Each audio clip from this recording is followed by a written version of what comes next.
Hey, welcome to the show, everyone. This is the Wisconsin Whistle. I'm your host, Dyhard, aka Dan. Gonna have a big show today. Want to wrap up the Packers season after a disappointing 22-10 loss to the Philadelphia Eagles. Gonna be talking about the Marquette basketball game from last night, a tough victory in overtime over DePaul. Some Badger news came through. Some Packer news actually came through just before the show. Jeff Hafley was requested to interview for the head coach for the Jets, so we'll be covering everything like that. Talk about the Bucks' big victory last night. I look forward to the show with you guys. Thanks for watching.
All right, everyone.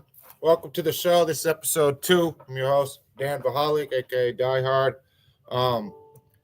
Before we get to a quick sponsor ad here, I just want to talk a little bit. The Packers lost on Sunday to the Eagles, 22-10. Offense looked terrible. Couldn't move the ball for most of the game. Jordan Love threw 3 picks. We started off the game with a fumble. I'll get into that. That's the tough one. Fumble to start off the game, though. But our season's over, so now we have an off season to look forward to, the rest of the playoffs to watch. Whoever you want to root for, pick a team, go ahead. Lions are fun. They're a division rival, though. Vikings are out, so another division rival's out, so that's good. Maybe root for a Chiefs three-peat, who knows?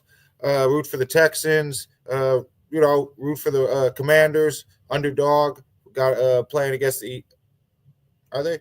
No, they're playing against the Lions. Rams are going to be against the Eagles this week in the NFC. So root for the Rams, however you want to root for it.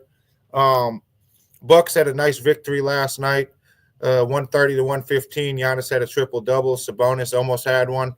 And watched the Marquette game, the full game. I just couldn't believe they only pulled out a 2-point victory in overtime, especially the lead they had in overtime with 45 seconds left.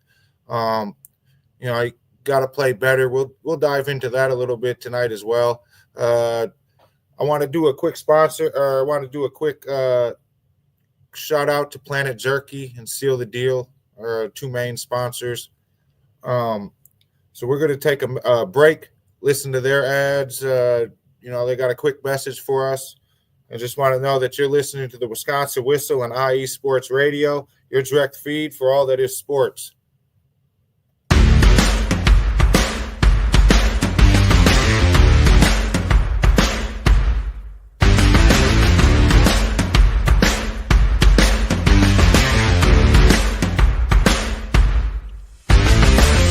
IE Sports Radio fans, this show is brought to you by Planet Jerky Premium Brisket Beef Jerky. Planet Jerky is the official jerky of the 2022 California League champion Lake Elsinore Storm, single-A affiliate of the San Diego Padres.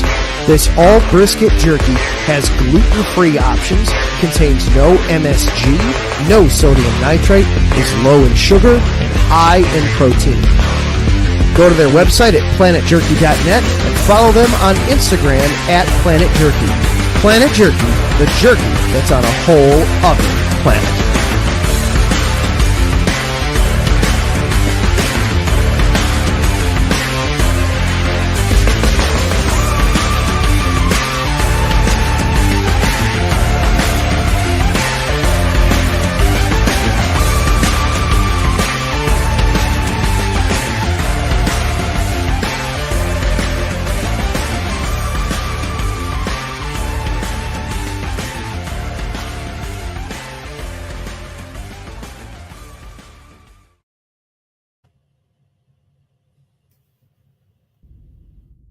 Rise and shine.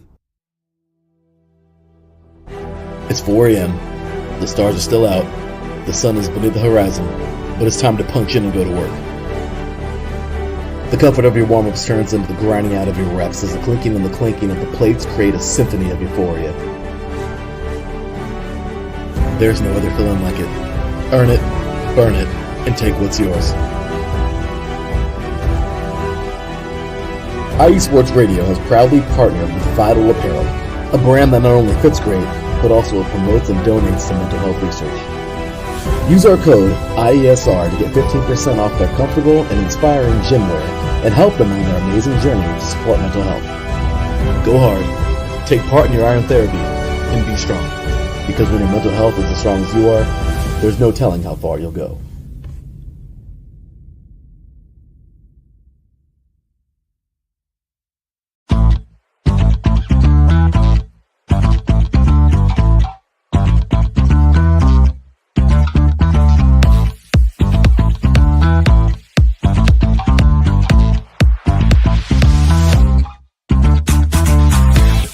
Hey there, IE Sports Radio fans. Be sure to check out our sponsor, Seal the Deal Wax Seals by Cecilia B.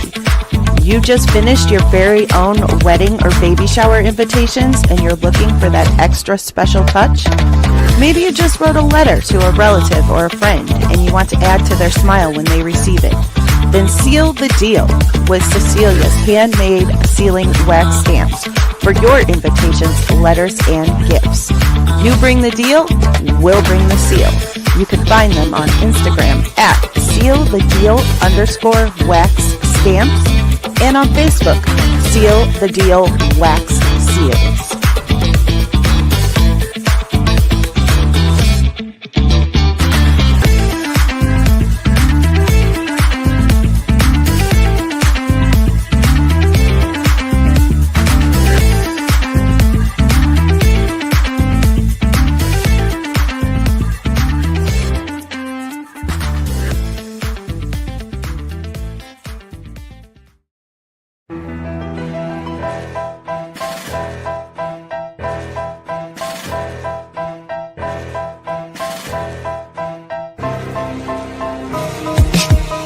For the last 10 years, IE Sports Radio has been bringing you amazing content ranging from interviewing legendary athletes, coaches, and other authorized media personnel to building tailor-made shows dedicated to all major sports cities around the country.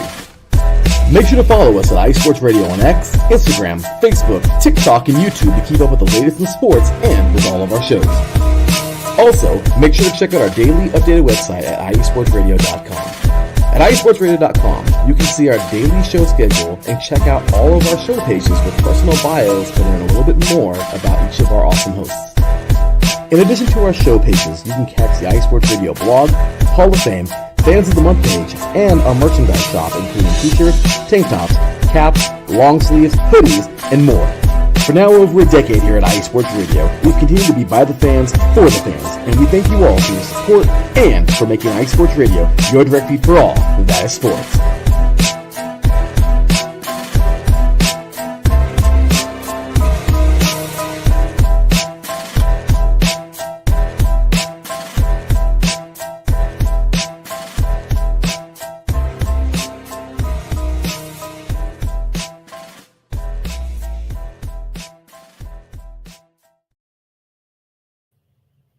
All right, everyone, welcome back.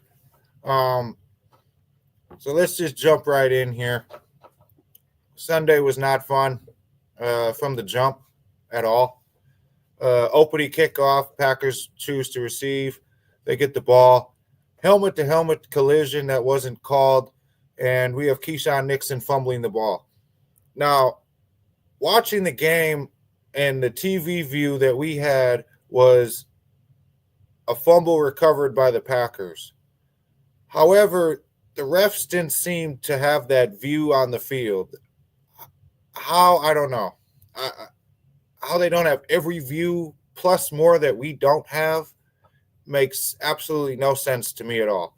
So they didn't have the view under the scrum as there's 10, 15 guys all pounding down there. I mean, no rules, no nothing while you're in a scrum. The Eagles get the ball, and that's what they determine. So the momentum is shifted immediately to Philadelphia, and they're at home. So this just wasn't a good start at all. Didn't pan out well from the beginning. Then Jalen Hurts, on the first drive of the game here, when he threw his touchdown, had almost 7 seconds in the pocket. On average, a slow passer has about 2.6, 2.7 seconds, and that's one of the slowest in the league. So you have 7 seconds to sit here with the ball, no pressure, nothing. 4 guys can't get around the line, nothing. And he was able to convert for a touchdown, put the Eagles up 7-0, and Packers never rebounded off of that. You know, some interesting things from the game was that was probably the best drive the Eagles had all game from Jalen Hurts. And that's not saying a lot. There was a huge span of the game. Trying to see, it was like a minute 20 left in the game, or left in the first quarter, all the way to 5 minutes to go in the third quarter where Jalen Hurts didn't convert a pass, didn't complete one pass. And for the defense to come out there and do exactly one of my keys that I said is force Philadelphia to throw the ball, that's why I said force them to throw the ball. They haven't had success doing it. A.J. Brown, 1 catch, 10 yards. He had 3 targets. Jahan Dotson's only catch of the game, the 11-yard touchdown. Devontae Smith, 4 receptions, 55 yards.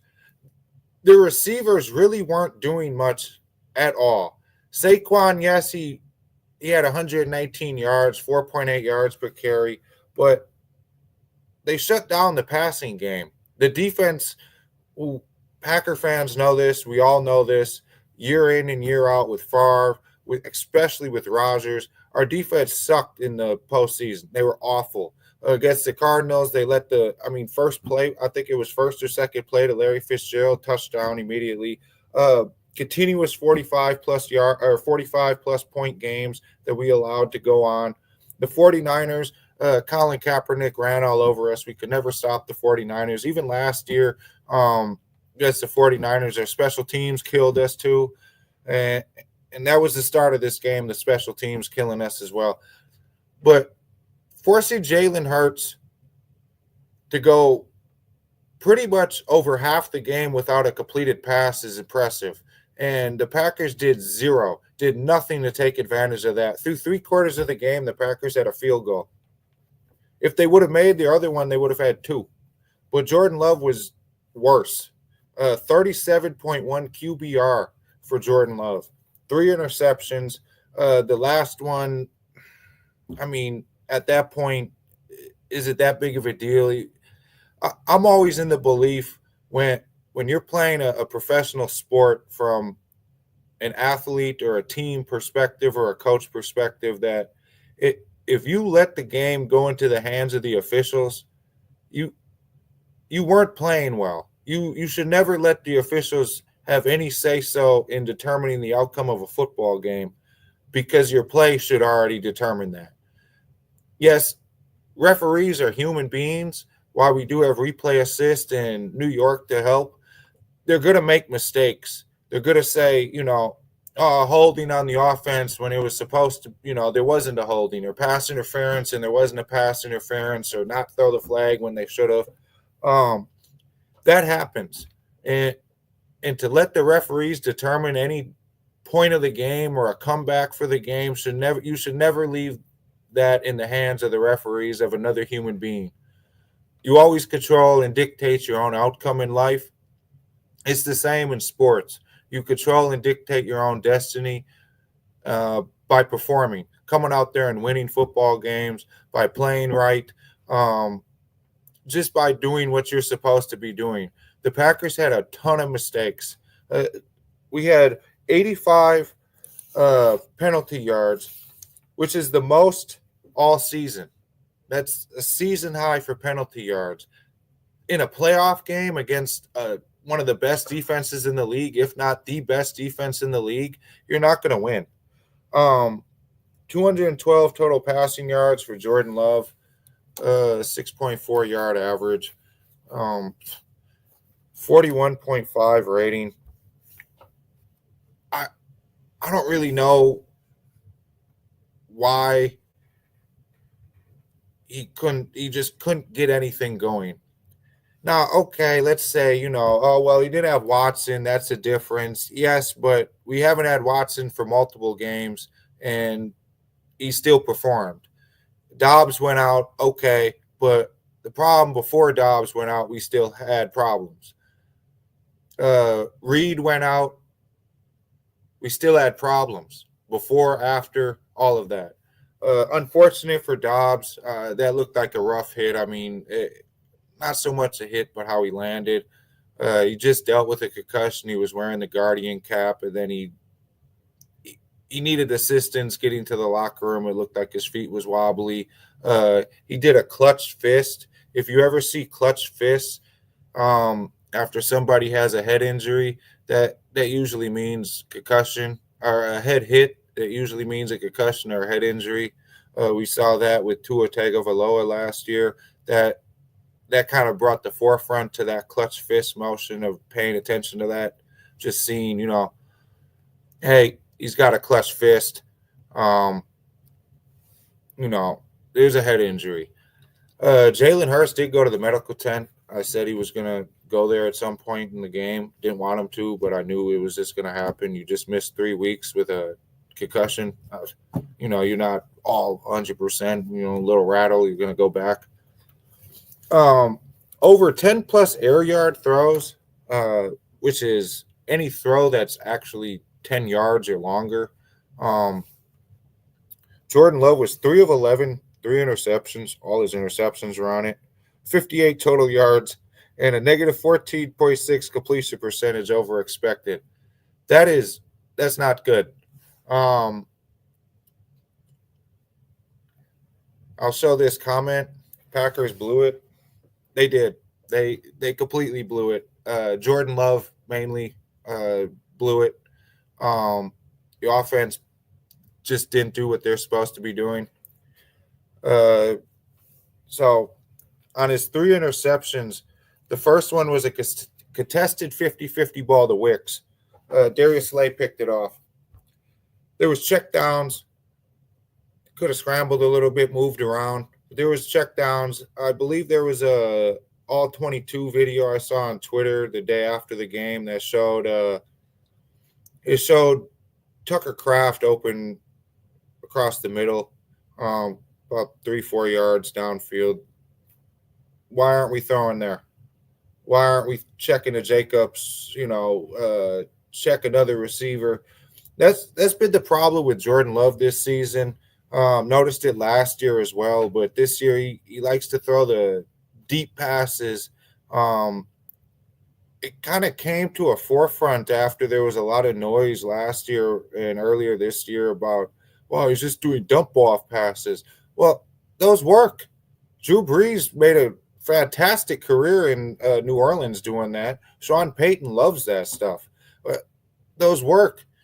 And I heard a fascinating thing from Tom Brady on the broadcast that I wanted to share was he said, you could dink and dive, but that's how you're going to beat the Eagles, and that's exactly what the Packers needed to do was dink and dive, a couple short passes, but keep doing positive yards. 3-4 yards a play is going to get you a first down. 3, 4, 3, that's 10 yards. You're going to have bigger plays. You dump it off to Kraft or Jacobs, a short little pass. They could do stuff after the catch. It's not like boom, boom, they get hit. They catch the ball, get hit. It's not always like that. They could run for 20 yards. We saw Dallas Goedert stiff arm his way 4 different times, get an angry run T-shirt from Kyle Brandt, and pound his way for a 24-yard touchdown. By the way, Carrington Valentine,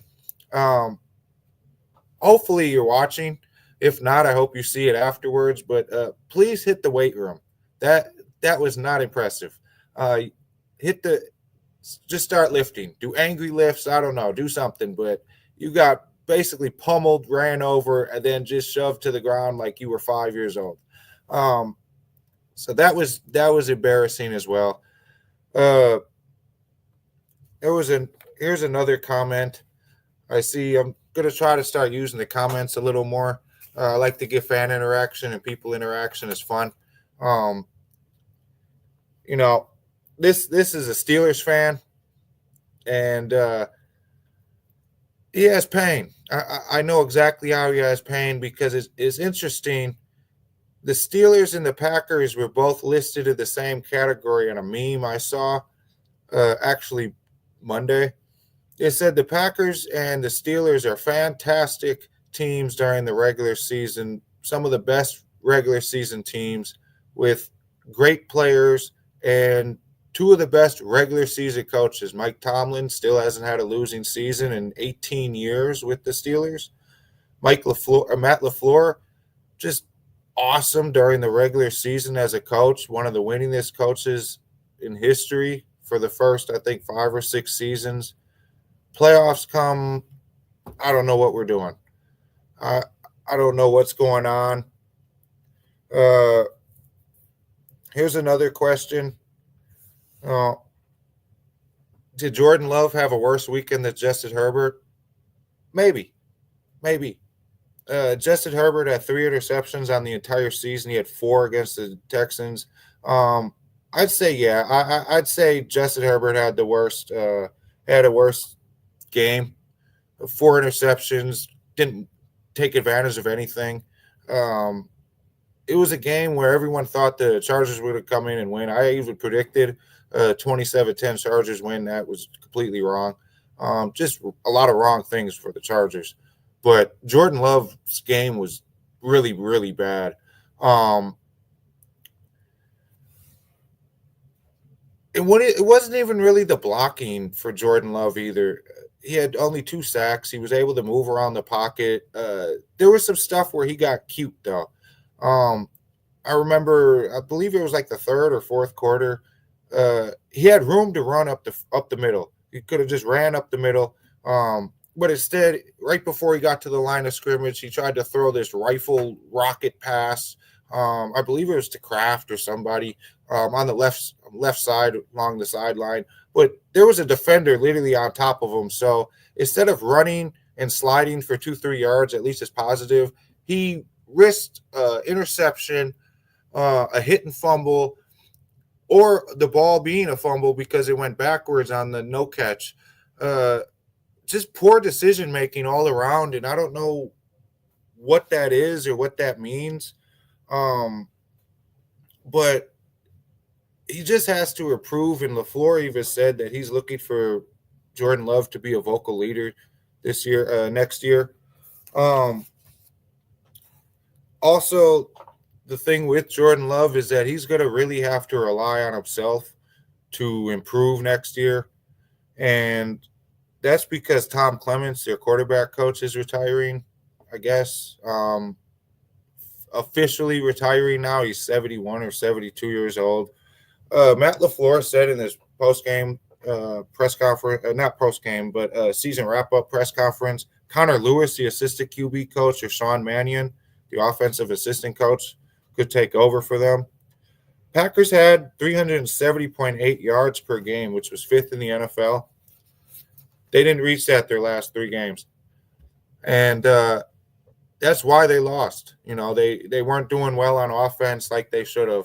This game, the Eagles, the Packers tried to give it to the Eagles, literally just here you go. Here, take the win. Eagles said, no, we don't want this. Take it back, please. Please, please, win, please. And Packers said, no, thank you.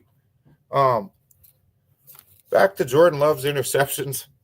The second one, I don't know what Zach Bond was right there for it. Threw right to the guy. Literally right to him. He was 4 or 5 yards past their tight end, past Tucker Kraft, and he just rifled it right to Zach Bond, ex-Wisconsin guy, by the way. I don't really know what happened. They were saying that Zach Bond kind of threw off Tucker Kraft. I'm not sure how that can happen if you just run your route. But that was just a terrible decision-making throw. And these two throws here just shouldn't have happened. I think Jordan Love went one interception in his 8 final games of the year. And then you come out and do this. I just really – it was frustrating to watch. Just to not see top-tier, play, top-tier effort, I'd say. The third interception was where I was talking about earlier, where you can't let the refs determine the game. So a triple covered receiver, we throw it into the end zone. He's triple covered. Bo Melton was tackled, dragged, thrown, whatever you want to call it, but he basically got yanked to the ground like a wrestling move. And Quinion Mitchell, the rookie, was standing right there to make the interception. Ended the game. That was it. It ended the game completely. Now, should that have been called? Definitely. No doubt about it at all. But you can't rely on the refs to save you. You can't rely on the refs to try to, make the correct call every time. They do miss things. Whatever you believe, the game's rigged, this, that, they're human. They're going to miss stuff. It happens. It's not rigged. It's just you're going to miss stuff. And who's to say the Packers score 17-22? They kick I think they're 5% or 3%, not even chance of getting an onside kick. They kick that. They still have to get the onside kick and get the ball. Now go back down the field and score another touchdown. Less than 2 minutes left. The game was out of reach by then. You can't try to come back super late in the game and think, oh, yeah, we're going to score and do this. We're just going to score 6 touchdowns with 2 minutes to go. It's just not going to happen. We're not playing Madden, on rookie against the computer.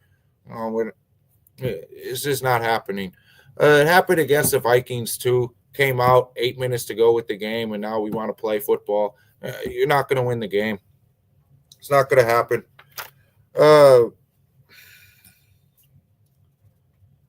10 interceptions, first 7 games, 1 in the final 8, 3 in the playoff game. It's just not going to work. It's not how you win football games. Jordan Love did have an okay season, though, 25 touchdowns, 11 interceptions. I'll say okay because a lot of the interceptions earlier in the year could have been avoided. They did miss some time, and Malik Willis came in and played pretty well. Didn't turn the ball over at all. Actually, at all. Had no fumbles, no interceptions. Looked like he can handle the offense just as well as Jordan Love. Now, I'm not saying, hey, trade Jordan Love, fire LaFleur. I'm not saying any of that. Jordan Love's my quarterback, Packers quarterback. But Malik Willis needs to stay around as the backup. Jordan Love seems to get hurt, and we're going to need a backup. The big problem, though, for the Packers, they're 1-12 when down 10-plus points as Love as a starter. You're not going to come back with Love. Big deficits, it's hard to watch that when you watch Rodgers, his Hail Mary against Detroit, game against Seattle, they came back. He's had multiple Hail Marys. He just launches it, it goes. Rodgers to Rodgers, Hail Mary. Had to shout that one out. I like that one. Rodgers was a comeback king. He knew how to do it. Jordan Love is more of a intermittent quarterback between Favre and Rodgers. I don't think he's as talented as Aaron Rodgers. I think he's more on the level of a Brett Favre, where he's more of a gunslinger. He wants to throw it deep. He wants to make the big plays. He's going to turn the ball over a little bit. I think next year what they need to do is kind of show him a lot of Josh Allen tape and show how Josh Allen can control an offense. Allen really played super well this year after being, known as Mr. Turnover. He really kept the ball with Buffalo, and they revised their whole offense almost. Keon Coleman, the rookie out of, I believe, Florida State, big receiver for them. They traded for Amari Cooper, and he hasn't even been like he was with the Browns. But losing Diggs and losing Gabe Davis really changed the offense and their image. And he was able to rebound and actually had one of his best seasons ever this year. The Bills had one of the best offenses in the league. That's what Love should aspire to do, is look at Josh Allen and look at what he was able to do. Because the Packers don't have a true number one receiver. Yeah, you could say Watson is. I don't think so. Not right now. Watson's great. I love Christian Watson. I hope he sticks around. But the injury bug with him is awful. Just really unfortunate. He's unable to maintain, I don't know, even 6-7 games in a row, it seems. Constantly has leg injuries, knee injuries. He tore his ACL. So 2025, 26 seasons up in the air. When he can come back, is it going to be December? Will he be, is he going to heal super fast? We don't know. That's going to be a big priority in the offseason for the Packers, is getting a wide receiver, a veteran that could either show the current wide receivers, how a veteran wide receiver plays, practices, prepares for the week, or just give them mentorship and leadership. T. Higgins, the Bengals are going to probably re-sign him. The Bengals really need to keep Chase, Higgins, and Burrow together as a trio. That's a fantastic, fun offense to watch. But if T. Higgins goes to free agency, Packers definitely have some money to spend. Rodgers, big money comes off the books. So we finally have money in the offseason to spend on something. Go after T. Higgins. I haven't looked at the free agent list actually at all, so I'm not really familiar with who's out there outside of Higgins. But if he gets too pricey, I saw Garrett Wilson has been unhappy, especially he doesn't want to play with Rodgers if he's back with the Jets next year. Why not go after him? I'd hate to see Dobbs go, but if he's going to be one receiver that we could get rid of and package with something, go ahead. DK Metcalf is also unhappy, apparently. I don't know if that's contract or what's going on with him, but that would be great. He's a big, huge guy, strong. Packers got to make a move, though. They need a veteran wide receiver. Getting more young guys is not going to help the situation. Reed, Dobbs, Wicks, Heath, Melton, all young. We have one of the youngest rosters in the league again this year. Using that excuse, you can only use it for so long. And these guys have experience now, 2 playoffs in a row, 2 basically non-showings, 3 games of non-showings in a row to end the season after, really great season. They just couldn't perform against top players. Jaden Reed, 857 yards on the season. Tucker Kraft, 707. Those are the 2 top receivers. Then Watson, 620. Dobbs, 601. Wicks, 415. Jacobs had 342, and that's it. Kraft is a guy. That's a dog. I love him at tight end. He's consistent. He pounds through people. He could block. Actually, he had 2 tush-push first downs. That was fantastic. I think the Packers need to do that more, preserve Love. Start doing that, close downs. He can move. But speaking of wide receivers, the Packers really they have to go in free agency and get someone that could be a true number one or develop one in-house to be the true number one. If you look at the Vikings, just in the division, you look at the Vikings and they have that true number one. Justin Jefferson, Jordan Addison, those 2 guys could both be number one somewhere. The Lions have Amon-Ra St. Brown, true number one. Jamar Chase in Cincinnati, true number one. The Chiefs are an anomaly. I don't even look to see how their roster looks on offense because you have Mahomes. You could put me and all 50 of my listeners out on the field with Mahomes, and he'll probably still put up 40 points if he wants to. So, the Chiefs, I don't even look at. 49ers have Debo. Every playoff team has true wide receivers. Jaden Daniels has Scary Terry. The Rams, Puka Nacua, Cooper Kupp. Eagles have A.J. Brown, Devonta Smith. Every team you look at has a consistent number one or top wide receiver, and the Packers are just lacking that. And that's the big difference that Jordan Love, I think, is going to need, is that true number one receiver for him that he can rely on. Rodgers had Adams. We watched it time and time again. As frustrated as it did get, he had that outlet. He could go to him when something was going bad. That's a big thing for the Packers. Some interesting stuff that I read. It's a lot of numbers, and I wrote it down so I could remember them all. So if I'm reading, sorry, I hate when people are recording themselves, but they're reading. You want to read, just write a book. I could read the book. I could read a blog. But Josh Jacobs this season, while everyone thought, he was fantastic, 1,329 yards, 15 touchdowns, consistent. I mean, that was great, but the last couple weeks he was had some fumbling issues after going about 11 weeks without one. Some interesting numbers, though, is cumulative EPA, which is expected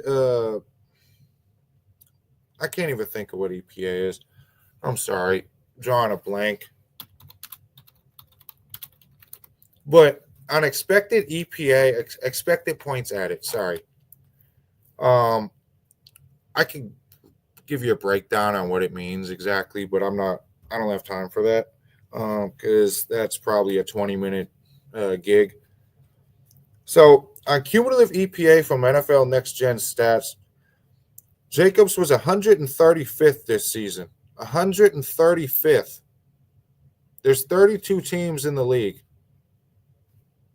3 running backs each, and you're at 96. Players with at least 150 carries, he was 25th of 31. More than 60% of carries produced a negative EPA, had 0 runs over 40, 4 runs between 30 and 39 yards. Overall season EPA, negative 24.8.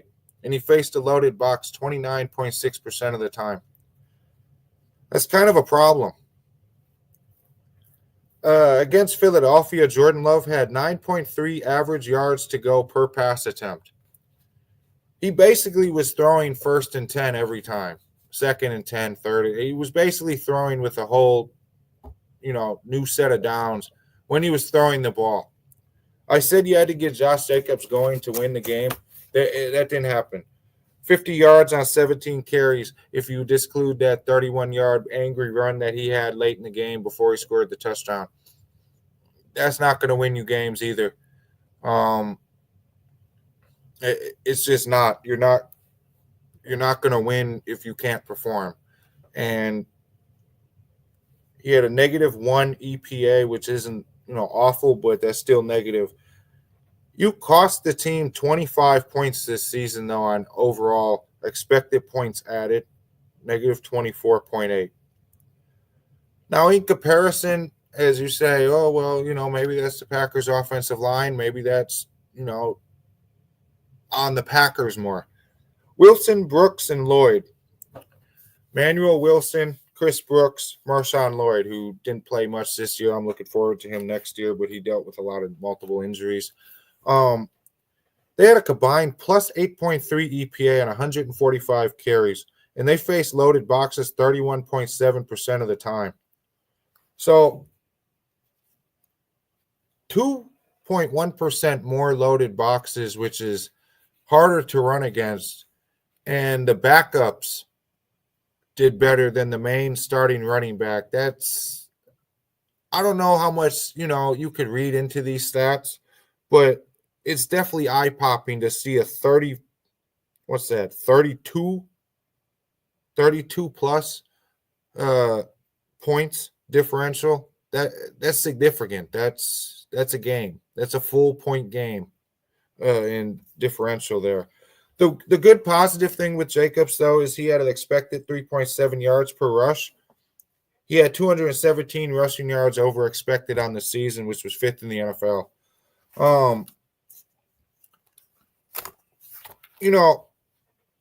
I love Josh Jacobs, and I'm not saying anything negative about, what the Packers should do or forthcoming. I'm not, should we get rid of him? No, keep him.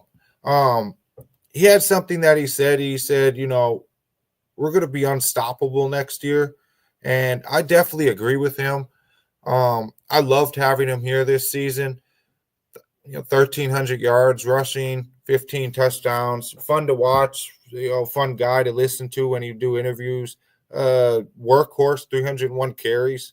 He was great. He was Mr. Touchdown. He had multiple 3-touchdown games this year.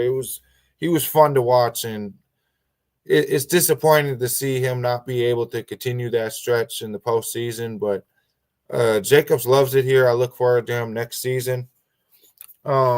I want to talk about some other positions as well with the Packers, but we're going to take a quick break with our sponsors. Sorry. Anyway, we're going to take a quick break with our sponsors. You're listening to the Wisconsin Whistle on IE Sports Radio, your direct feed for all that is sports.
All right. So we are back. That's some of these ads that I'll do are other shows of ours. I definitely recommend that you check all the shows out. We have a Chi-Town, a Philly Sports Talk, Palm Spring, Palm Tree, which is a Florida show. We got a Washington show, Denver show, Cali, do wrestling, basketball, football. Yinzer Reports, that's Pittsburgh. I'm a big Pat McAfee fan, so that's where I know where Yinzer came from, so that's always fun to see. We have a lot of shows that you guys really definitely should check out. You can follow them all at our main account, which I'll throw up at the bottom. Now I'll scroll. also on iesportsradio.com. You can see them.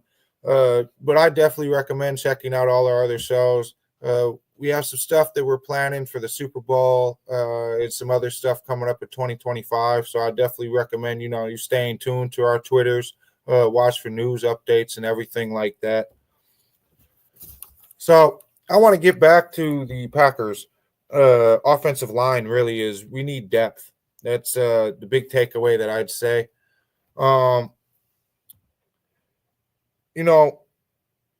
Elton Jenkins. We have a volleyball show for Wisconsin and Marquette women's volleyball as well.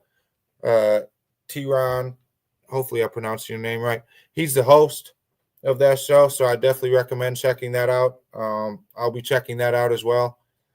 Volleyball is really not on TV much that I see. So, getting someone's perspective on volleyball is always great.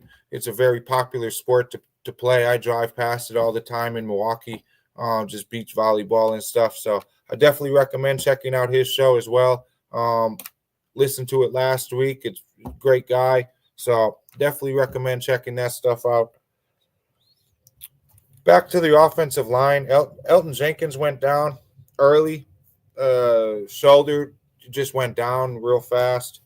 That was devastating to the Packers offensive line, it seemed. While they didn't give up sacks, it just kind of threw off everything. Travis Glover, a rookie, barely played at all this season. He only lasted 20 snaps and had 3 penalties, 2 holds, 1 illegal man downfield. He was placed by Kadeem Delfort with 2 minutes to go in the first half. Didn't even last until halftime before you get yanked out the game as a rookie. That's not a good sign. He's a rookie, though, so give him some time, give him another off season, work with the squad. He had a holding penalty in quarter 3, though. The other guy who could be a tackle is Jordan Morgan. He views himself as a tackle. He played guard this year. Could he play center for Josh Myers? Sure. We could try to work that out, but I think the Packers are going to re-sign Josh Myers. They're expected to make him a nice qualifying offer, try to retain his services, which is going to be great. Keep that center around. He's worked with Jordan Love and is familiar with that. I don't really know what to do with Jordan Morgan, though. I continue working him as a guard. Rasheed Walker and Zach Tom have the tackle spots locked up. Elton Jenkins could play a tackle out there. Jordan Morgan can fill in, but during the draft night and before the draft, I was seeing a lot of people say that he is looked at more as a guard in the NFL. Just doesn't have that tackle size and NFL tackle build for it. So they definitely need to look at that in the draft. Some depth. Also in the draft, corner. I've seen a D tackle as well looked at, which we do need some pass rushing. The Packers had the lowest blitz rates in the NFL all season, sticking in the trenches. They had no pressure versus Darnold. Absolutely none. He had all the time in the world, just like that 7-second touchdown pass early in the game with Jalen Hurts. They had no pressure on Darnold. He did what he wanted, looked like all-pro, looked like he deserved his money. And everyone talked about after that game, Minnesota, you need to sign him. Sign him now, $30, $40 million a year. Get him signed. Keep him. Should we trade J.J. McCarthy? That's what Minnesota people and fans and the NFL were talking about. They could get a top 10 draft pick for McCarthy. That's what they wanted to do. However, 8 sacks against the Rams. First playoff game, offense didn't do anything. Rams continued to blitz continuously. They had a strip sack fumble recovered by who should be Defensive Rookie of the Year, Jared Verse. And Detroit did the same thing. Kept putting pressure on him constantly, and he couldn't do anything. Looked awful. They got blown out in both those games. So that just shows you how big the defensive pressure and defensive line getting to the quarterback is in the NFL. The whole Lions secondary is in the hospital. Not literally, but they're all injured. Tyrion Arnold even got injured in the game, and that pressure still forced Sam Darnold to look bad. make mistakes, shut down Jefferson, Addison, Neighbor. So they really need to go in the draft or maybe free agency if they can find a pretty solid defensive line guy. So Jalen Walker out of Georgia is a Micah Parsons comparison. He's a good draft selection. Not really sure. I haven't seen too many mock drafts yet. So in the coming weeks, I'll start looking into some of those when they start getting produced more. I did actually see one Athletic posted one today.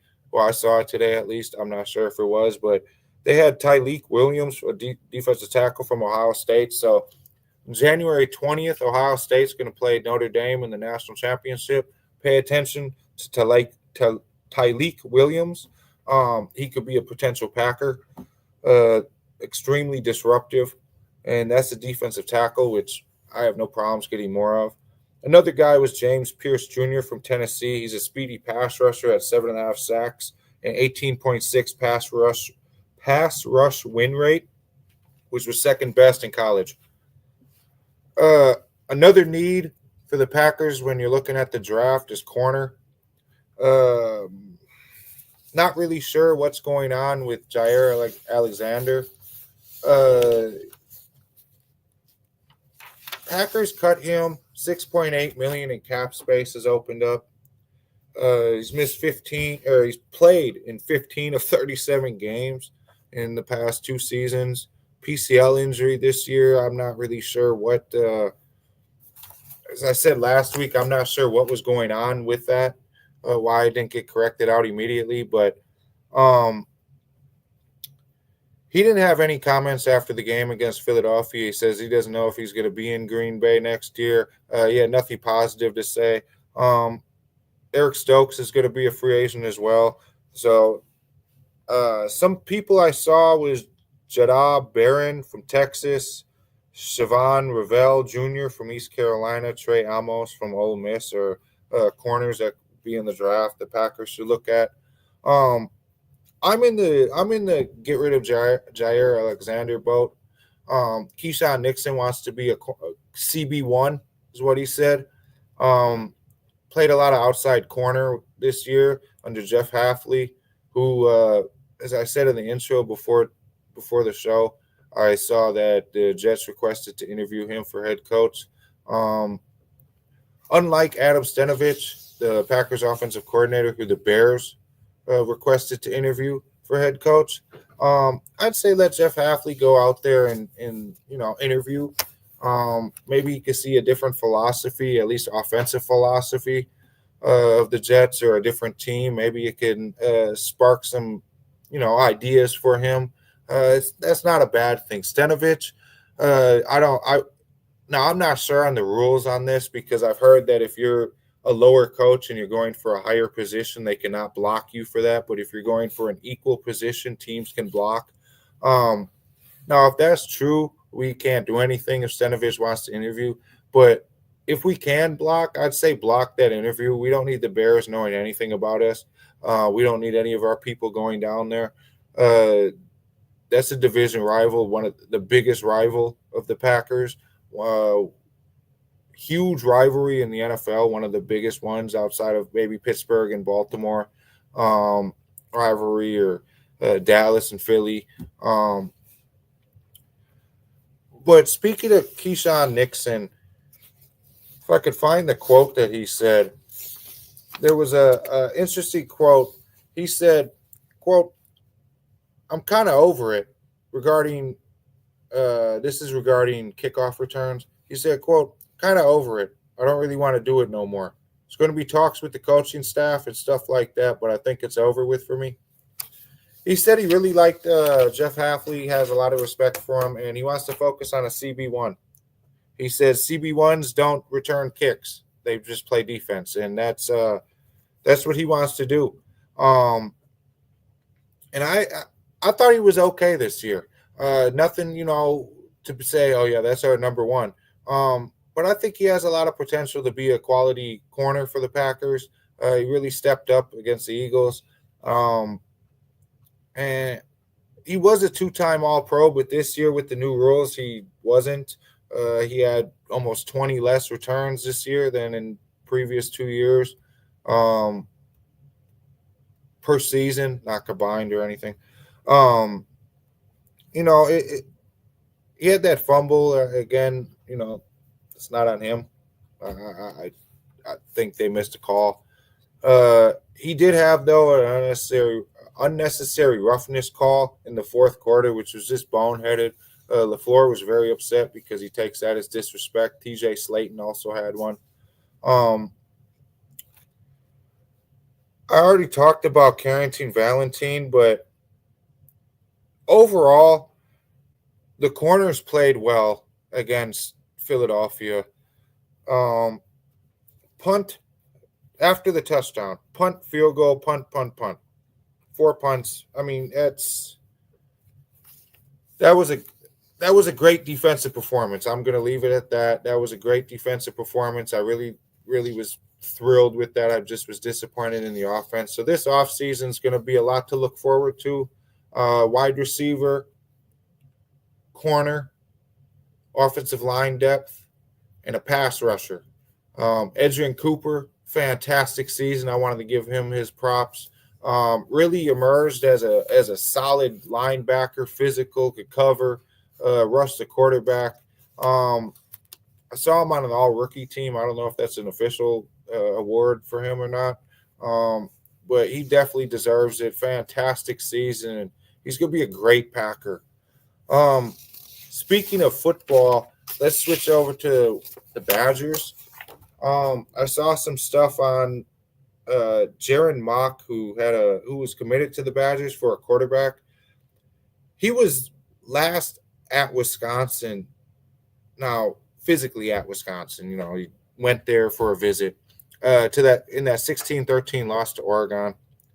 He didn't have any contact with Wisconsin. He said he attempted to phone them, attempted to call, reach out, contact them in some way. No one contacted him until Tuesday when they said, "Hey, sorry, but we're not going to honor your commitment.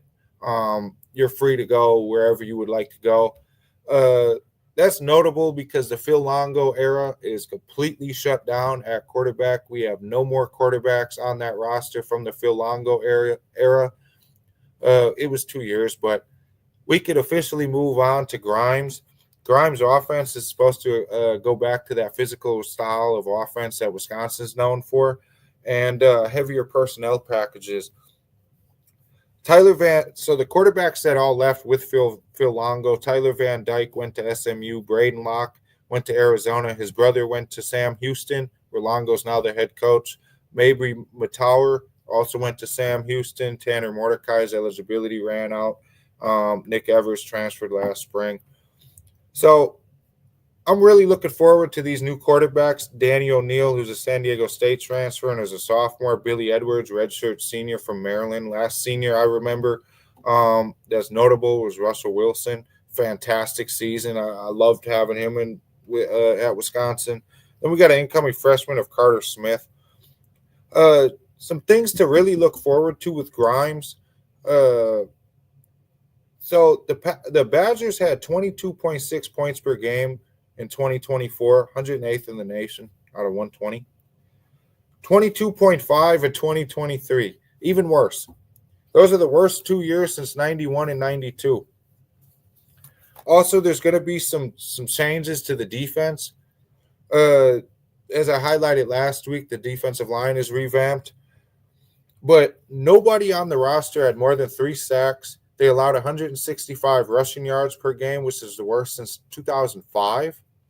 And they allowed 40 points in 3 different games. The last time that happened, 2001. What's notable about that? That was the last year the Badgers missed a bowl game.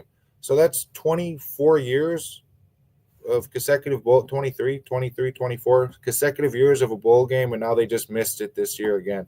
So changes were definitely had to be made. I do want to quickly go over the Bucks game. They play the Magic tonight at 7 p.m. They need a big win. They're 5th in the Eastern Conference at 21-17. Magic are actually a half game above them right now. So that'll be big in the standings. We could jump Orlando. We beat them. Bucks are 0-3 versus the Big Three after a crushing defeat Sunday. So not only did the Packers lose, the Bucks got blown out 140 to 106, sorry.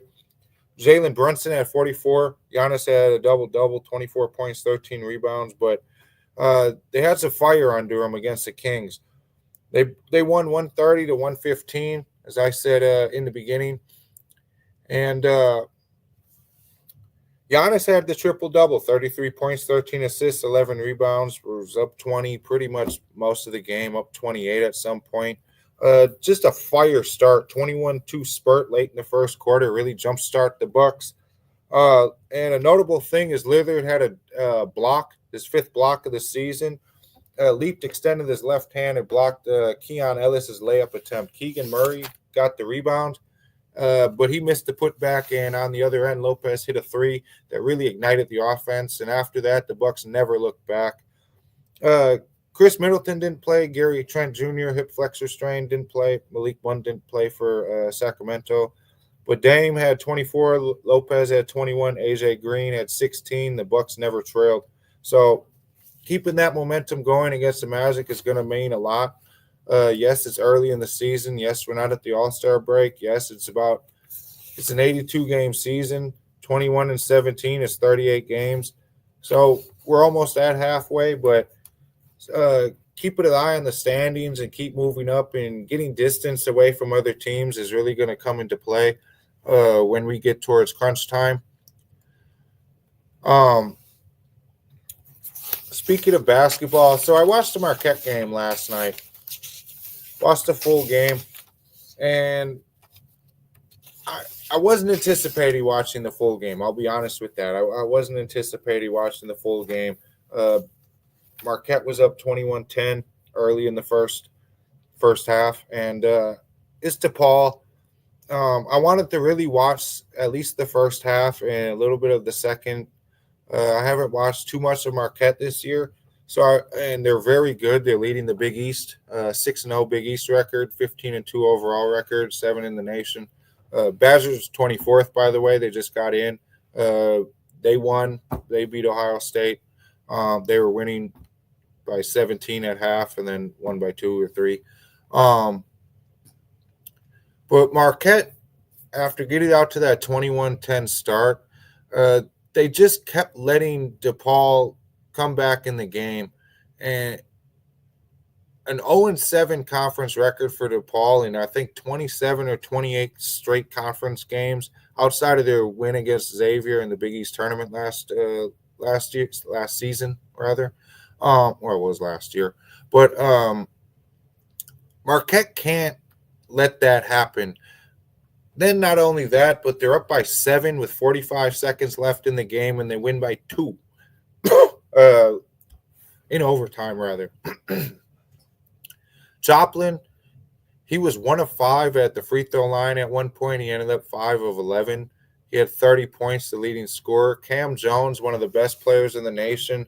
If Cooper Flagg didn't exist, Cam Jones would probably be winning the top player in the nation award this year, especially with the Auburn guy. I can't think of his name, but he's injured. His status is unknown, but Cooper Flagg is with Duke. He's on another planet, so it's going to be hard for Cam Jones to overtake him. But Jones had 18 points, 11 assists, and 6 rebounds. Chase Ross had 15 points, and Ben Gold had 14 points. Really nothing from the bench at all. Nobody scored on the bench. Nobody really played except Trey Norman. Bench didn't make a shot, which is a little surprising, but you've got to rely on your starters, and that's exactly what they did. However, DePaul had Isaiah Rivera had 20 points, 7 rebounds off the bench, 17 minutes he played. CJ Gunn was he had some nice threes. But the big problem with Marquette, though, and this was from the broadcast that I heard the announcer say, is there are no bad teams.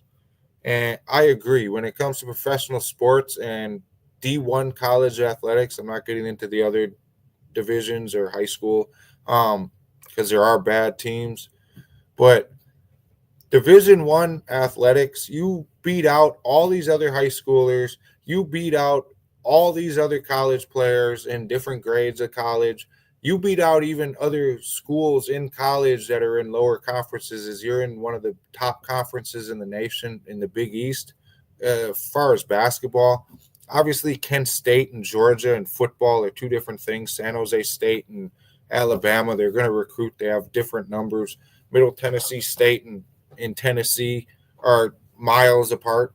But in Division I, even Middle Tennessee and Tennessee, while there's levels, Middle Tennessee can still come out there and win. They're D1 players. And what the broadcast guy, I can't think of who was broadcasting the game. I don't even think I caught his name on CBS Sports Network, but he said there are no bad teams. You have to make the team bad. And that's very true. In order to beat a supposed bad team, you have to make them bad. You have to play well, and you have to make the other team look bad. It's more prevalent, I think, for professional sports because these are all professional athletes. They beat out everyone else in college. They beat out other NFL players to get a spot in the lineup, to see the field, see playing time. So they're the best of the best. College athletics, they're very, very talented. They're good players. DePaul starters, they're very good players.